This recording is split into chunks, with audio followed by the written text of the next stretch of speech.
ഈ ഒരു സമയം നിങ്ങളോട് സെപ്പറേഷനിൽ നിൽക്കുന്ന നിങ്ങളുടെ വ്യക്തിക്ക് എന്താണിപ്പോൾ നിങ്ങളുടെ റിലേഷൻഷിപ്പിനെ കുറിച്ച് ചിന്തിക്കുമ്പോൾ മനസ്സിലുള്ളത്? അല്ലെങ്കിൽ അവരുടെ ഒരു പ്ലാനിങ് എന്താണ് എന്നുള്ളത് നമുക്ക് നോക്കാം. അപ്പോൾ തീർച്ചയായിട്ടും നിങ്ങളുടെ വ്യക്തിയെക്കുറിച്ച് പോസിറ്റീവായി ചിന്തിച്ചുകൊണ്ട് തന്നെ കാണാം.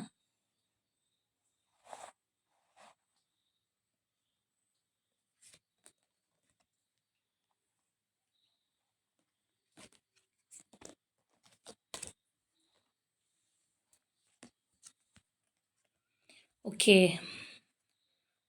അപ്പോൾ കറൻ്റ്ലി നിങ്ങൾ തമ്മിൽ സെപ്പറേഷനിലാണെന്നുണ്ടെങ്കിൽ പോലും ഈ ഒരു പേഴ്സണ് നിങ്ങളുടെ സ്ഥാനത്തേക്ക് മറ്റാരെയും കാണാൻ കഴിയില്ല എന്നുള്ളതാണ്. ആ ഒരു ടു ഓഫ് കപ്സ് എനർജി നമുക്കിവിടെ കാണാം. സോൾമേറ്റ് എനർജിയാണ്.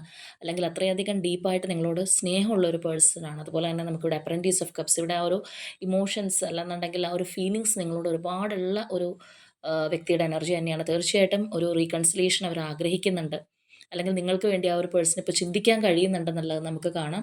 അതോടൊപ്പം തന്നെ നിങ്ങൾക്ക് ഒരു പുതിയ ഓഫർ തന്ന ഈ ഒരു റിലേഷൻഷിപ്പിലേക്ക് വീണ്ടും നിങ്ങളെ കൊണ്ടുവരണം എന്നവർ ആഗ്രഹിക്കുന്നുണ്ട്. അത്രയും സ്ട്രോങ് ആയിട്ട് ഈ ഒരു സെപ്പറേഷനിൽ പോലും നിങ്ങളിലേക്ക് വരാൻ ആഗ്രഹിച്ച് നിൽക്കുന്ന ഒരു മനസ്സാണ് നമുക്കിവിടെ കാണാനായിട്ട് കഴിയുന്നത്. അപ്പോൾ തീർച്ചയായിട്ടും ഇത് നിങ്ങളുടെ വ്യക്തിയുടെ ഒരു എനർജി ആണെന്ന് നിങ്ങൾക്ക് തോന്നുന്നുണ്ടെങ്കിൽ അതിനായിട്ട് തന്നെ യൂണിവേഴ്സിനോട് ക്ലെയിം ചെയ്യുക. അപ്പോൾ എത്രയും വേഗം ഈ ഒരു സെപ്പറേഷനിൽ നിൽക്കുന്ന വ്യക്തികൾക്ക് ഒരു സ്ട്രോങ് റീകൺസിലിയേഷൻ സംഭവിക്കട്ടെ എന്ന് തന്നെ പ്രാർത്ഥിക്കുന്നു.